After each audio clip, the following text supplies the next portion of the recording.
trying out some new things. I I was really grooving to that intro.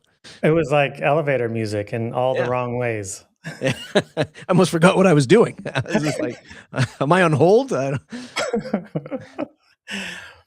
Hey, everybody. This is a collab, and we're doing this now for the third time. It's almost like we think it's a good idea.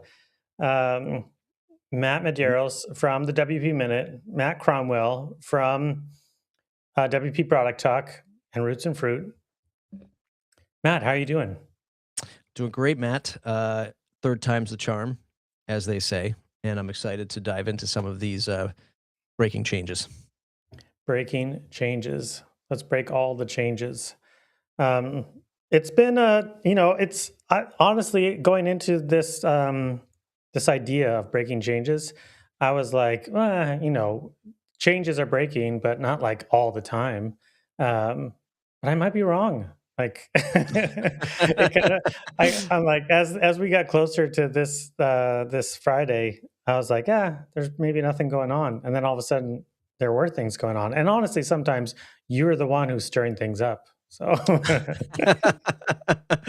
Yeah, when nothing is happening in the news, you got to make the news. yeah, I've learned. But on a more serious topic about like WordPress, yeah, these things can. I mean, it's not like you haven't been producing WordPress media for a while, but sometimes there's 6 months of nothing fun happening, nothing to talk about in the WordPress space, and then suddenly there's a whole new version coming and there's all kinds of things happening. So yeah, it's the ups and downs of this space. yeah, 100%. Folks, if you're watching on LinkedIn or YouTube, you can contribute to the conversation in the comments, and we will put them on the screen and make fun of you, or we'll answer your questions. We'll see what happens. We'll see how snarky Matt's feeling. So, Which Matt? um, let's start with a softball, and I told Matt beforehand, um, this might be old news to a lot of folks, but I was really impressed. Randomly stumbled upon the 2025 State of the Word blog article, and it said that for the first time in WordPress history, I got to find the exact quote. Where to go? For the first time ever, over 50% of WordPress websites are in languages other than English. Japanese became the second most used language, with Japan reaching 58% website share and 83% CMS share. Like, Japan is blowing up. Yep. Matt, you probably covered this in one way or another way back after State of the Word. And I'm just behind the times. But what's your take on this? Yeah, I mean, it shows that it's probably the grassroots efforts of a lot of the word camps and meetups that have been happening everywhere else except for the United States. So there's a growing market and a growing interest for that. And I would say that there's probably a rise in the not to jump into the AI stuff already, but like there's probably a rise in the tooling around WordPress, to help either translate or create more content with, and WordPress just looking at as one of those great apps to do it with. The hopeful in me says the world wants an open source thing to do Mm, this. yeah. That's the hopeful in me. So I'm trying not to look at it from just like like a real analytical or like a Mhm. um, data driven lens. It's more like, do people finally want open source? And Japan is sort of leading that track, which is great to see. And I Yeah. think hopefully we see more of it, of course. But yeah, surprising, but also not surprising at the same time that finally there's a broader adoption of WordPress, if you can even say that. Yeah. I I think it's great because the way in which the project is run is very English centric. Right. But now English has less than 50% of all the websites all over the world. But of course, it's still the the highest used language. But I think that that should impact the way that everybody contributes to the project in one form or another. I just think that multilingual sites or sites that are localized in other languages are just going to become more and more and more important. Because I've heard a lot of folks, myself included, say almost the opposite. Because it's like, well, AI can just like translate your whole website in the browser now, essentially. So why even deal with those things? Well, you deal with it because people actually care. Like the website experience and making it feel like this website is made for me really, really matters a lot. And the website is not just like whatever you see on the front end, it's also the admin experience. Because Yeah. folks all over the world have teams of people who are logging into the admin in order to do things. And if everything is English, they feel like this isn't for me. Um, so I think it's pretty incredible. I think it's a great statistic to show adoption all over the world and the idea of localization in general. I think it's so significant. I think plugin Y- authors have to take it like as like, hey, if this isn't on your radar, if you're not taking these things seriously, then you're doing something wrong. So Yeah, the one thing I didn't look at is are the numbers over are going up in terms of overall adoption of WordPress websites, and now the like international sites, the non-English sites are starting to rise, but is the overall number going up? Like the English speaking sites aren't going down, correct? Or are they? I don't know if that was in that article.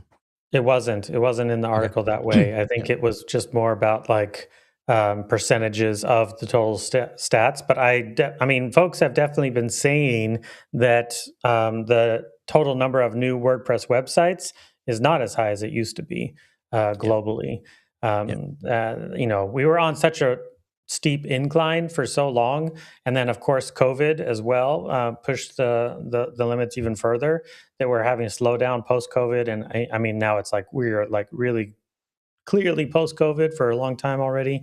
Um, it's natural that we're not having such huge adoption. I also think it's just there's this healthy sense in which it's like, I mean, what does that mean if 90% of all the websites are built with WordPress? Like, I don't know that that's healthy or good, you know. Yeah. And Yeah. if we were at 90% and all of a sudden it's 80%, everybody would be like, oh my gosh, we lost 10%. Well, I Yeah. mean, Yeah. Yeah. maybe that's a good thing, you know. Yeah. Yeah. But that we hover around 45, 44, whatever, for a while, that still just means tens of millions of websites. You know, if it went down from 44 to 39, it still would mean tens of millions of websites. Like, Yeah. it's not like these are small numbers, you know. Um, anyway, I'm not on the doom and gloom when it comes to CMS market share and things like that overall, Yeah. personally. In your original note, you said that this has serious implications for plugin devs that often or who often neglect internationalization or don't encourage localization. Um, Once again, I think at the global level and like where you need to be to compete. I'm gonna say compete because I'm thinking with my business hat on. Like if you're somebody who's selling a product or a service, especially in the WordPress space, and you start think to yourself is, oh my god, how could I serve the Japan audience, right? If they're not speaking English when they're communicating with me or coming to my sales pages. And again, another win, dare I say, for AI. I've seen amazing advancements, keeping my eye on the podcasting space of like real time translation happening for speech. And I can only imagine if it's real time for speech, it's real time for text. Mhm. So if you have the ability to converse with somebody on your site, you have a plugin or a theme, and you're trying to provide that service, these tools are getting so good that that worry comes down, right? Market still increases in competition because you're going to have a lot more competition maybe, but the barrier to help other people in other with through other languages is going to drop to zero, Yeah, and that'll be a great thing, not just yeah. for WordPress obviously, but for any kind of organization or business. Yeah, 100%. And I think a lot of folks don't realize like I hear a lot of devs who know how to do to make their plugin properly internationalized. You got to use the internationalization standards. Make sure that get text works correctly with all your strings and all that kind of thing. They focus on all that and then they call it done. But the truth is, like, you can actually have a README in any language you want, a plugin directory README. I mean, nobody does that. I haven't even done that for my recent free plugins. Like, I should make a German version of my README right now. Like, that's easy. And when they're on the de.wordpress.org slash plugins, then your plugin will be in German, not in English. And I mean, that's an easy one. And then, of course, if you have a localized version of the plugin, then when they install it, it's all in German automatically in their website. So that type of stuff, I think, is really important. They also, I mean, .org has the GlotPress setup. It can be a little bit hard to navigate and figure out, but you could jump into the Polyglots channel and make WordPress Slack, and they'll help you navigate, and they'll green light things when they're looking good and everything. So there's ways. There's ways. Folks just What have to take it seriously. how does WordPress.org plugin repo react now? So if you only have your English README in the plugin, and somebody goes to the plugin listing page, does WordPress.org translate that in the Nope. DE version, or it just Nope. keeps it in English? Yep. If you don't have a localized README, then it just serves the English one. But you can create a localized README for any language you want. Yeah, That's what I mean. I forget yeah, exactly the syntax, but it's something like README dash then the language string then dot text, something like yeah. that. There's Okay, docs on there, but the only plugin that I've seen do that consistently is Yoast. Yoast SEO does a good job on that front. makes Um, sense. I'm sure there's others, but Yeah, yeah. yeah. But that was a softball. Let's get into something with a little bit more teeth. Matt's creating some drama out there, and about this new upcoming version of WordPress that's coming out that is being shipped with the ability to fork over some monies to some big corporate AI companies, essentially, Mm. more or less. I mean, that was your Yeah, take, it seems like. yeah, yeah. Well, yeah. Um, So just anyone who's been in the space for a gazillion years, like you and I have, and maybe a good portion of viewers, you know, we've always wondered, what's the commercial side of .org or the standalone free version of WordPress? Like, what's the commercial side of it? Will it ever be commercialized? For years, I've thought that, well, if we're ever going to see some kind of commercialization of WordPress, it's going to come in the form of, well, maybe Jetpack will have a yeah. landing page in the core experience of WordPress. And again, I want to just preface this with, I'm not against it. Well, I'm not against it depending on what I see, but I'm not Yeah. against automatic making money from the free version of .org. I know that's a hot topic in a debate. Like, I want Automatic to survive and win. Yeah. Um, and I was just, testing out some of the AI stuff. Then it dawned on me, like, wait a minute, these 3 services, at least in the iteration that I tested on Playground, Claude, OpenAI, Gemini, it can't spin those up for free. I mean, maybe they have a free trial, but I think at minimum it's a $5 API, $5 cash in to activate the API. This is the first time I've ever seen anything in WordPress at the core experience says to the user, if you want this, click here, but you're going to have to go buy something in order to get Yeah. this. And I know through the comments on my thread, the X thread, is a lot of people saying, like, well, it's not bundled with WordPress. I get it. I get the technicalities that the plugin isn't bundled in WordPress, and when you activate it, it installs it in the back end. But the core experience is telling people, go buy this now. And for 46-ish% of the internet, I mean, that's a big push to, these other AI services. I mean, granted, AI is super hot. A lot of people know these services without WordPress, thankfully, but there'll be a definite on ramp. of people who are like, I guess I'll use this Gemini thing now, and Hmm. click to install it and activate it. So, um, which is fine. I'm just throwing it out there. Boy, this is a milestone moment, which we'll probably talk about some other stuff Yeah. in a little while. Like, this is a milestone moment for WordPress where this sets the stage for something else to come in, and Yeah. it sort of softens that blow of like, "Oh my god, there's a commercial thing here now." Yeah.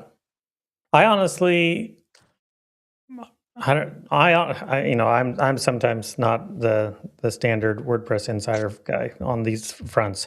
I hope Automatic's getting paid to put those things right in there. Sure. Like I would hope and expect that OpenAI would be like, we will pay for top placement to make sure that people can connect to their WordPress website through our API. And there is a lot of WordPress and a lot of Matt Mullenweg that is very idealistic about open source, and would be like, no, like own your own API keys. Like if you have an API with OpenAI, just use that and be done. And But I think that that's a missed opportunity personally.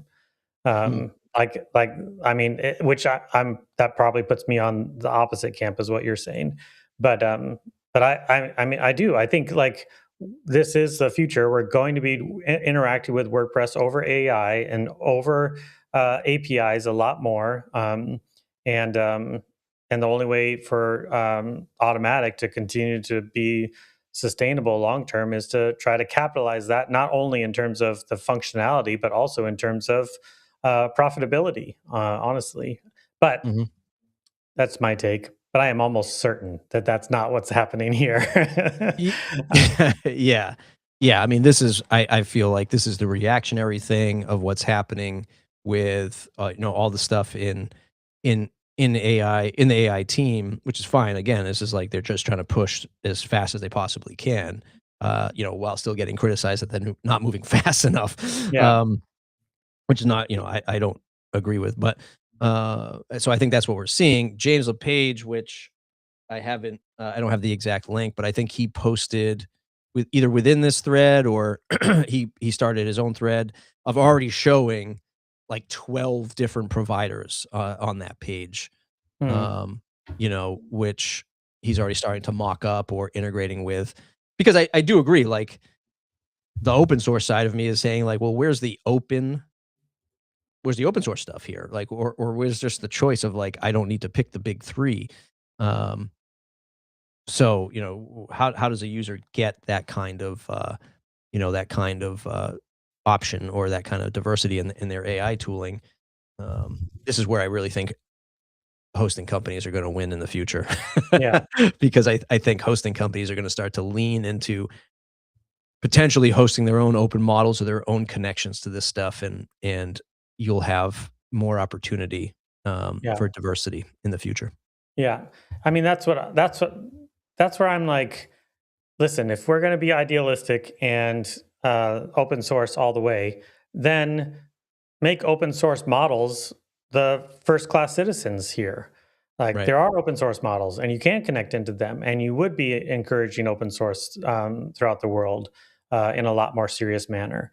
You could do that, But then if you're not going to do that, and you're going to put corporate, I mean, technically, OpenAI is still a nonprofit foundation, but like if you're going to put corporate folks right dead center, then you should get paid for that.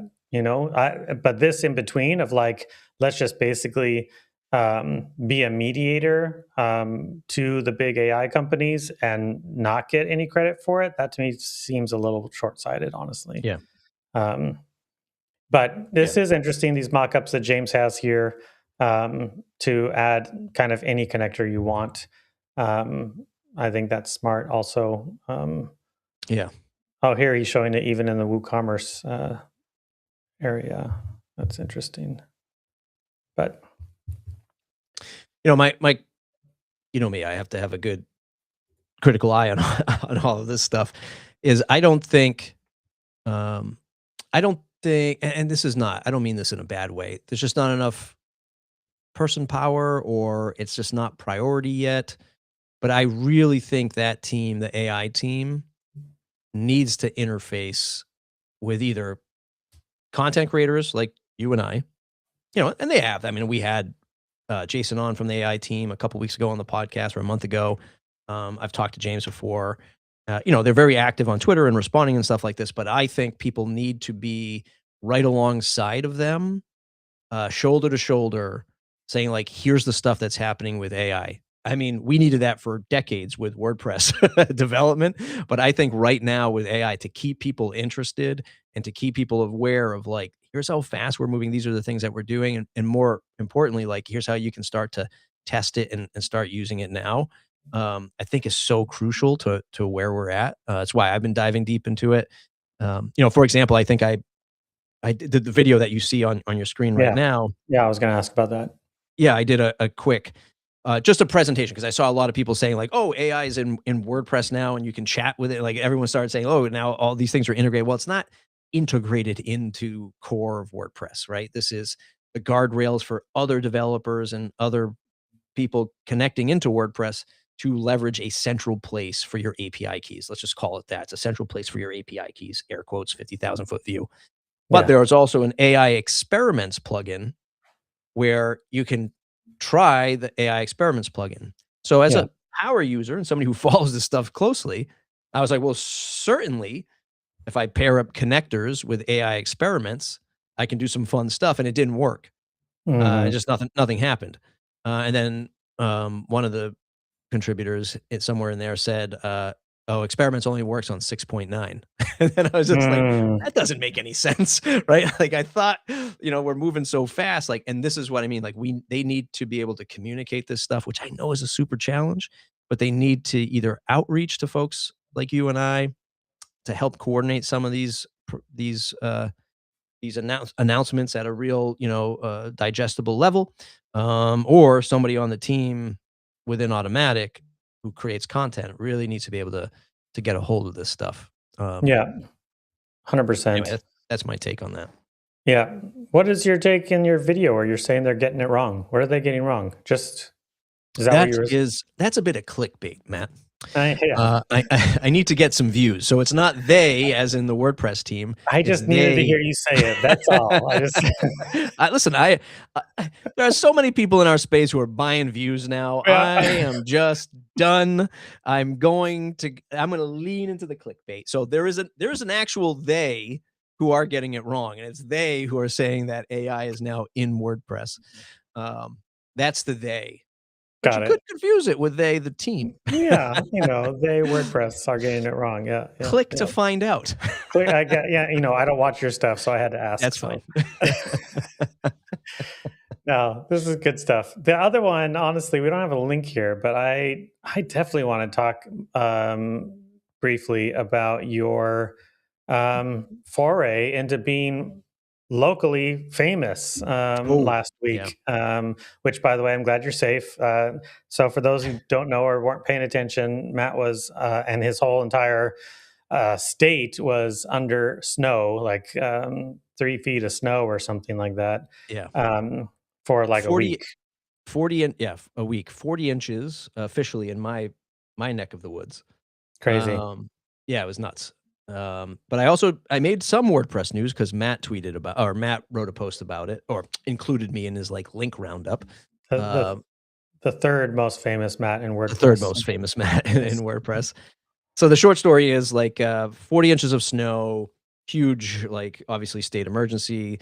Hasn't been that much, or it beat the blizzard of '78, which is an old tale around these parts. I wasn't born then, but every time it snowed around here, no matter what, it was always on the news. There's clips of the blizzard of '78 and how cars got snowed in for weeks. um, 40 inches of snow, literally couldn't leave. I mean, I couldn't leave my house, couldn't get down the street, couldn't get out of my driveway nonetheless. And our city and our surrounding cities just weren't prepared for that kind of snow. Mhm. So Tuesday night ish, somebody on Facebook was just like, "Oh, I would love if the city had some kind of way to show people like what streets are getting plowed and like, and maybe we'd be able to say like our street needs to get plowed too and all this other stuff." So I took the Claude code and built a bit of an MVP, and I was just like, I have nothing else to do. I'm like, let me just see what I can do. Cloudflare pages, nice little exercise to do this kind of thing. And the person who happened to say it or ask that question was also a former mayor of our city, so he had quite a reach. I don't know him. I don't have any connection to him, but I just made it, DM'd it to him and said, "Hey, I just threw this together. What do you think?" He shared it on his page, which is like, I don't know, 25,000-ish people that follow him on his page, and, it just blew up, right? People started reporting their streets, yada it was going nuts. I've never launched anything to that kind of fanfare before, dang it. Conductor came in a close second. Uh, but it took off, and then it really took off the next day because I went to bed. I was, like, fixing some things and trying to make sure everything was working, then I woke up the next morning, and the police department had shared it as, like, the way to, to report your emergency. A couple days goes on, I know somebody in the police department, a friend of mine that I used to work with at my first tech job, and, he was asking me to help, like, build stuff in the admin back end to help, so that they could coordinate it with the plows going out and the city police and fire and all this other stuff. They could download it and then eventually, like, mark the streets that were done so that the Hmm. citizens could be informed that, So okay, so the citizens are saying, "My street's not plowed," and then the plowing yeah, company is saying, "It is now," yes, basically. Oh, that's yes. amazing. So it crazy exercise in a social experiment in, like, how this stuff all plays out because I don't know what it's like in Germany. I'm sure people or in the US who can relate to their, like, local Facebook group of, their town or city. A lot of people just like to complain Yeah, about stuff, and that's largely what gets the most noise. Um, so I didn't want from a technical perspective, from a product perspective, yes, I used AI. I could have made something in WordPress. Like if we didn't have I could have used Gravity Forms and something. It would have taken me many hours to do it. Um, but from the technical perspective and to give myself some like product knowledge credit, uh, I didn't want a user login. I didn't want user registration. One from like the technical hassle of that and yeah, managing that, yeah, and two from the adoption of the product itself. There was no yeah. way people were like in a time like this that they're okay. I'm going to go to this app, I'm going to register, create an account, create a profile, wait for the email, okay, access it, all that stuff. So I built it in a way where it was just a majority rules. You search for your street. You say your street is either plowed or not plowed, and it just creates a tally system internally, and you could see the votes, and it just you flip the streets. So if you have 100 people on the I street, 51 say yes, then it's yeah. then it's green. The street's green. If 51 say no, the street turns red, and you could come back and vote. You could vote once an hour, Mm. um, and you could come back because obviously, if your street gets plowed, you come back and you say yes. Did you have to Um, have a minimum of votes? Like, at least 10 people had to have voted? no, no, it would just you vote If it's once. just one It's person, yeah, then yeah, yeah, that's 100% already done. right. So And do then they it just give their name and email or IP nope. address or no? Nope. I kept all of that. All IP stuff is hashed. It's not Yeah. tracked. Still not tracked. Still no user accounts. Yep. Um, and then, yeah, then it's just really started going off. Watching it spread on Yeah. Facebook, people screenshotting it, like, look at the count here, look at like they're not, it's obviously largely people complaining, being like, look, Yeah. they haven't plowed this, they haven't done that. What are they doing? Yada, yada, yada. And then I got news outlets, reaching out to me, doing interviews. The craziest thing, um, again, from a technical perspective, and for those of us who are in this space, nobody wanted to find out who I was. Like the city was recommending it. They're Like, like some random guy who's gonna remain random and anonymous. Matt, I tell you, I Yeah. kid you not. I'm sitting here at my desk, uh, like the third day of the storm, and the governor came down, and they're in like the place where they're the emergency command center in our city, and she's doing a live press conference with my website in the background with a map and everything, and I'm sitting here going, "Yeah, you guys, like, does anybody know what the internet's like?" Like, at any point, I could have switched that to like a QR code with a Bitcoin, send me some money. Yeah. you know, it's just like nobody wanted to find out who this guy was. It's just really Yeah. different. Like us Yeah. being in like the technical space and how we approach things of like scale and security. Yeah. And then like the rest of the world is just like, give it to us. It's helping us. Like, nobody cares. So it's been a wild ride. I've been releasing features for it. Uh, Now you can like track, you can alert to potholes and stuff. The city Oh, reached out awesome. this morning. They want to have a conversation with me. A couple other cities have been using it. They reached out during the storm. They wanted to use it. Um, so a real lesson in like, the power of, democratizing software and helping out people. Obviously, the power of AI to help me expedite this stuff. And yeah, it's been a wild ride. So I might be starting a whole new company as if I needed Yeah. Yeah. it. Uh, city works type of app development. That'd Yeah, be interesting. yeah. And they don't know what these things cost, so that's lucrative. Yeah. Yeah, I mean, yeah, I've done a ton of research, but it's also like I start to think about this whole, speaking of breaking changes is, I mean, I joke about I'm not a developer. I do have a technical background. Obviously, I've been doing this now for many, many, many years. So yes, I'm ahead of the curve on this stuff, but I think about where we're at with AI, and if a power user like myself can launch something like this Yeah, and turn it into something a year from now, that gap only starts to get, smaller and smaller so long as the economics of AI stay the way stay the way they're at. We could get absolutely. a rug pull of your Claude code now cost $10,000 a month, Yeah, versus 20. yep, So that yep, could be a thing.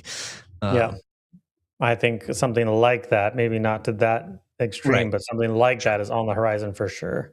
Correct. Like, yeah, sure, you can use the cheap AI for sure, and it will tell you how to make a good apple pie. But Yeah. if you want the good AI, you're going to have to pay for it.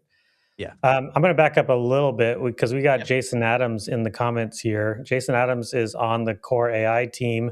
And he's saying, based on our conversation earlier, for me, the focus has been on getting the AI client out in the hands of plugin developers and working.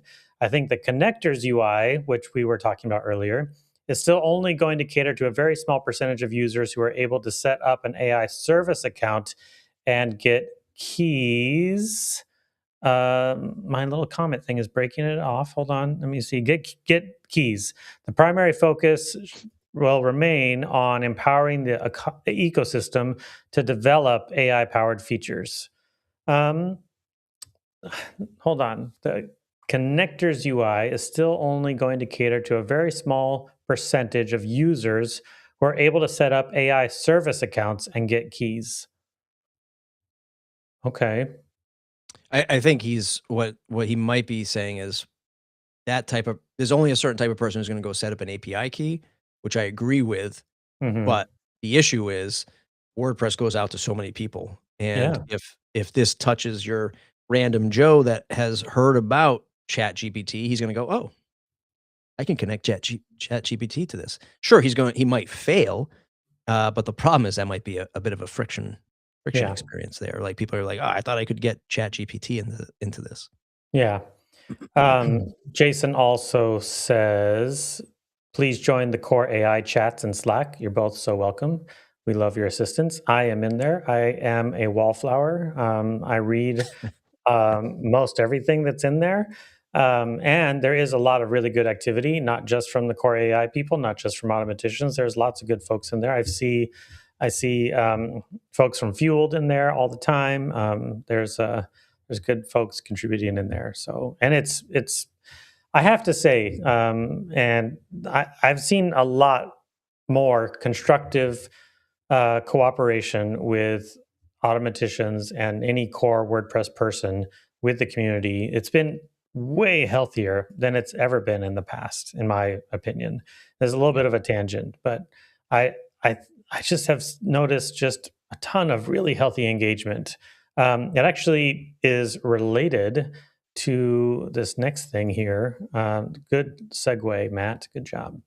I had this conversation this week with Nick Hamsey. If you haven't heard about it, open up your WordPress dashboard and go to add new plugins. And the first thing you see is this dark screen. Probably not so dark on your screen, but like, where do these plugins come from? You've never seen most of these plugins before in your life, but now they're front and center on the add new plugins screen. And that's because Nick Hamsey checked a checkbox in WordPress.org and changed this whole screen for everyone.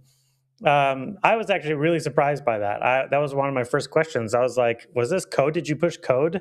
Like, how did that happen? How did this happen without like a core release?" And he's like, "No, it's a checkbox. Like, you log into WordPress.org, and if you have the user role for it, you can just check on or check off whether or not a plugin is featured in the featured plugins area."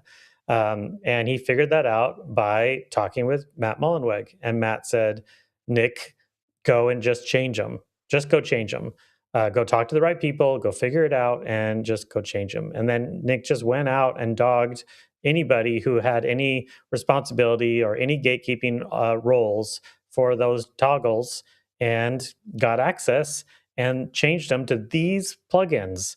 And he did that. He said a while back he built a fun little plugin that's only on GitHub right now. It's called Hidden Gems. You install it, and it will enhance your plugin directory in your WordPress site to be able to highlight plugins that aren't crazy popular but are on the up. They're gaining in active installs. They have really good ratings, all that kind of thing. But they're not in the thousands or tens of thousands or millions of active installs. It's a cool little plugin, and that got him thinking about doing something like this.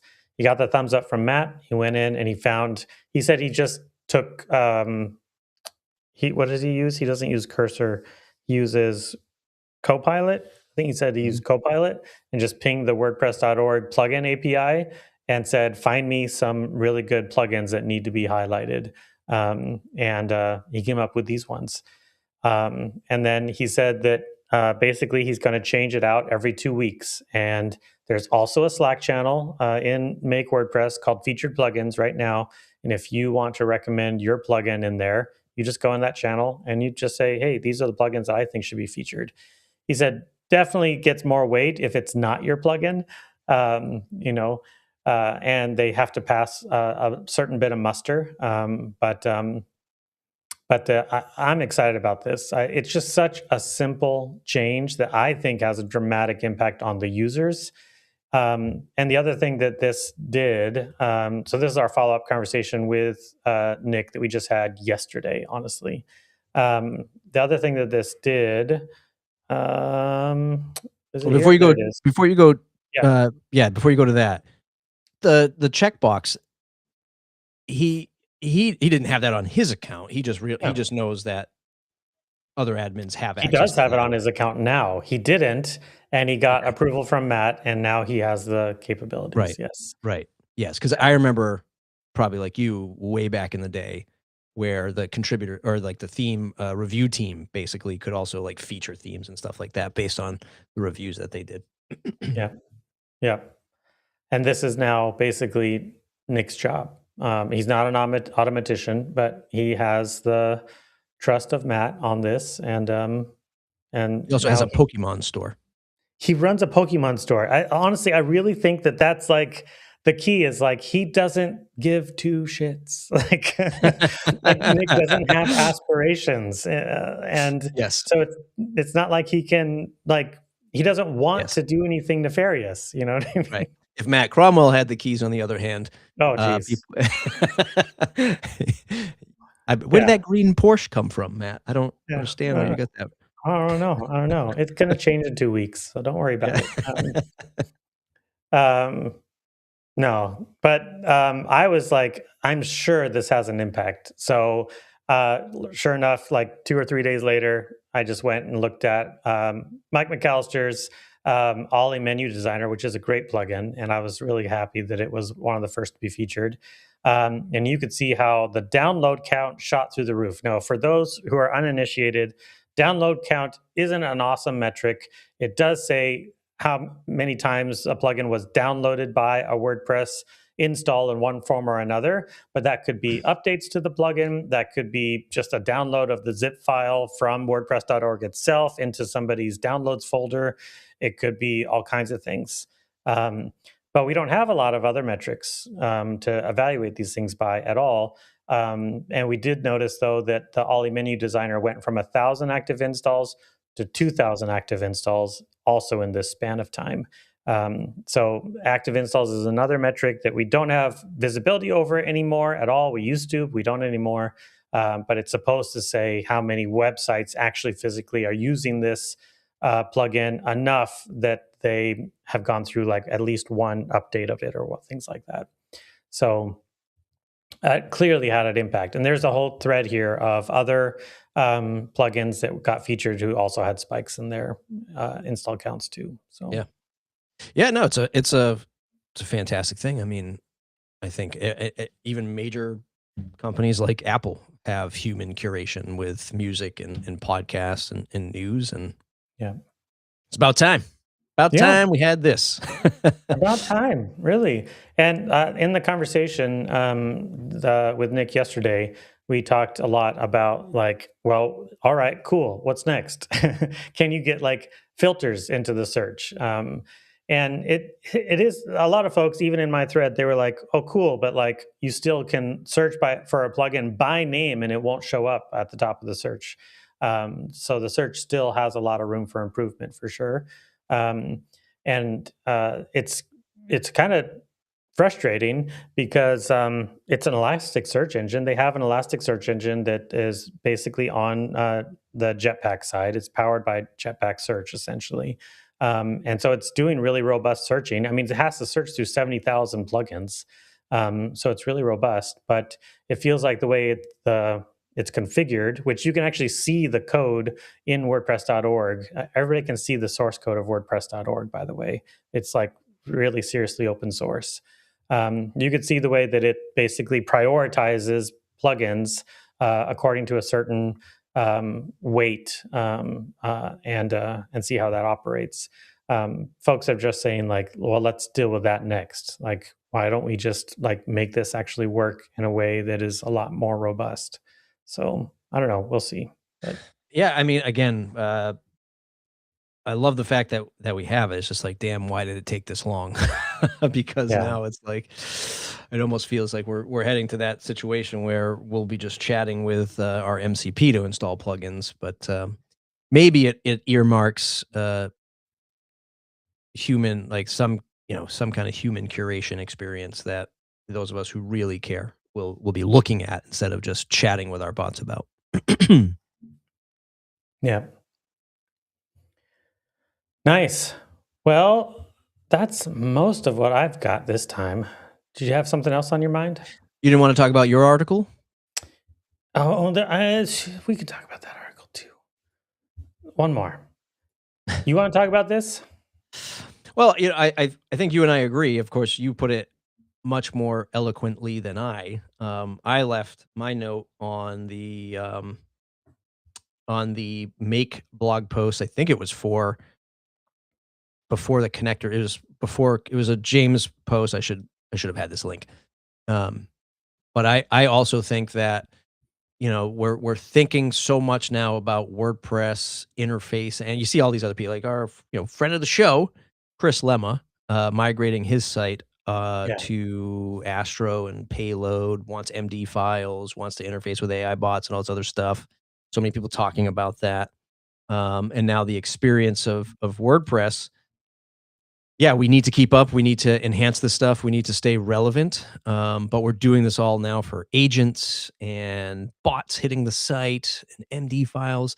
And I'm just like, well, now we're just planning for WordPress to just the experience to be for bots. No offense, bots, but that's what we're thinking about now. And this is a huge departure from how we experience WordPress. And I think you put it much better than I did in your piece, and I absolutely agree. This WordPress 7 is, it's a landmark moment. Yeah. Whether you feel it or not, when your site updates to 7, in April, whether you feel it or not, it's that moment that we're not coming back from. Um, Yep. I saw somebody, post on Twitter or earlier this week, which I think is like the 6-year anniversary of COVID. Like when it Mm. like when it really, and somebody was like, "Do you remember when 6 years ago was the last normal day of your life?" And I was just like, "Oh yeah, like I remember that when things were so different back then."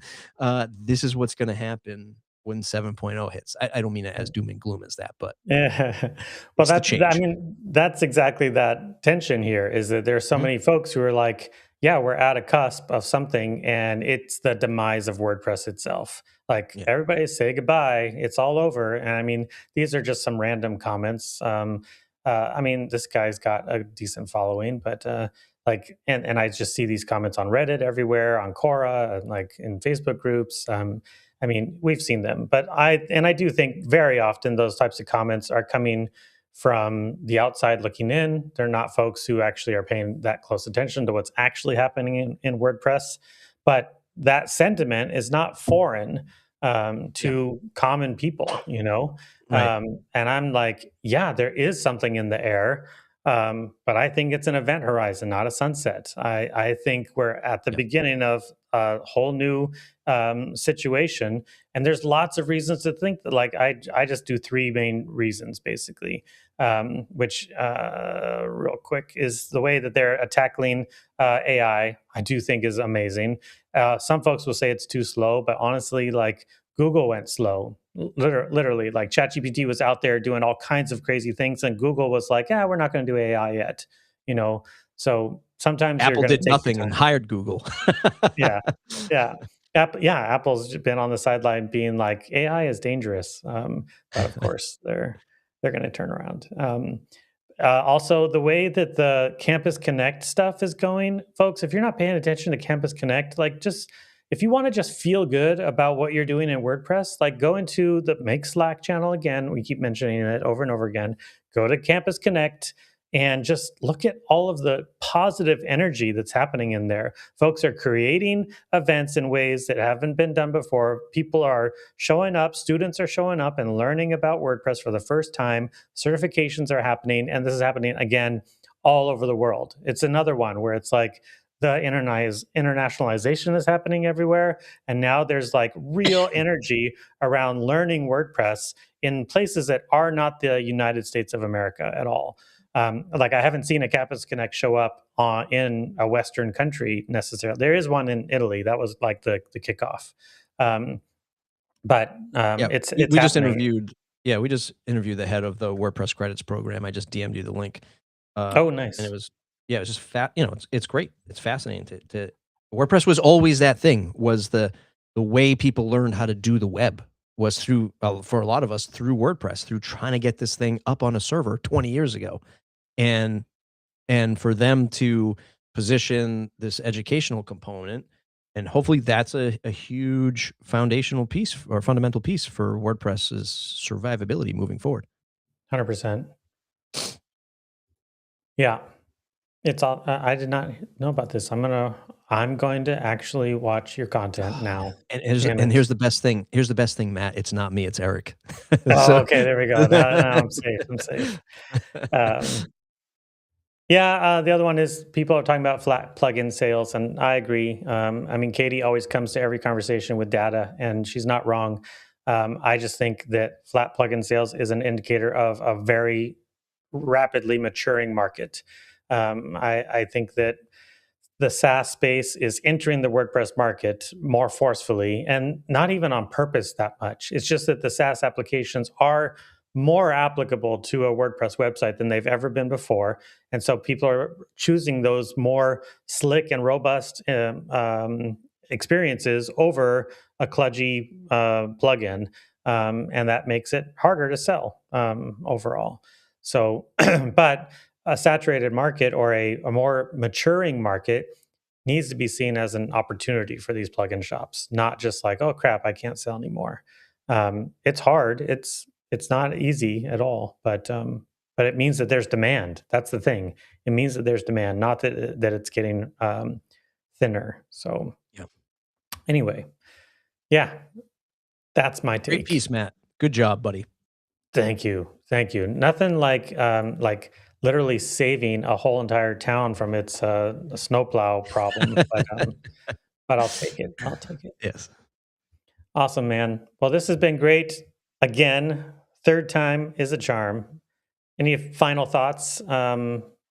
Any things that you're looking forward to in the next couple of weeks? Nope, doing a lot of prep for press conf and doing a lot of interviews for the folks who are hitting the stage at press conf. So excited for that. Don't forget pressconf.events. Check that out. Otherwise, nope, same steady as she goes. I'll be developing civic software moving forward, Matt. So Yeah, my, it's my, my it's talk at press conf is going to be a little bit different. it's a lucrative area. When you pinged that mayor, you should have been like, "Hey, by the way, I've been working on this for months." Yeah. That's what you said, right? Yeah, no, I said I did this in an hour. Exactly. And that's Yeah, fine because I know I have to pivot. I already have to pivot my software company that doesn't exist yet into an AI education company. Like totally. it's already pivoting over to I'm not gonna be able to sell this software. I'm gonna have to show people how to do it. Yeah, So that's where I'm at. nice. Yeah, I'm also, I mean, I think I mentioned it last time. I'm also looking forward to press conf. I think it's going to be awesome. I love these independent events. Also, Checkout Summit is coming up really soon Oh as yeah. well. Rodolfo's been putting on a show over there. I think it's going to be great. It's kind of like the first real independent WooCommerce event. And if you think about it, like Shopify has this huge conference that they do all the time, and WooCommerce just hasn't had something like that. Right now, Checkout Summit's not huge, it's more intimate, private. But I think it's going to be a great event. I think it has lots of potential to be something really significant in the e-commerce space in general. Yeah. But first year is always hard. So we'll see how it goes. But I'm looking forward to being there. Besides, it's in Palermo. Like, why not have an excuse to go to Palermo? So Heard it's beautiful. yeah, I'll let you know how it goes. Yeah. But Roots and of press Roots has conf the too. budget. The WP Minute does not. Well, it's not that far from me. So um, nice, cool, folks. Have a good Yeah, one. if you have And yeah, if oh, you just for folks in the audience, subscribe to both of our channels, follow us every other Friday here. If you have stuff you want us to cover, you like these two talking puppets talking about WordPress, let let us know. What was the Muppet Show, the two old dudes up in the yeah, balcony? That's us, yeah, Matt. yeah. That's us. You Why got do you something have to you want us to introduce that cover? to everybody's minds? Now that's definitely going to be what they say now. You want us to cover something, ping us, let us know, and we'll chat about it on the show. We're happy to break your changes right here live.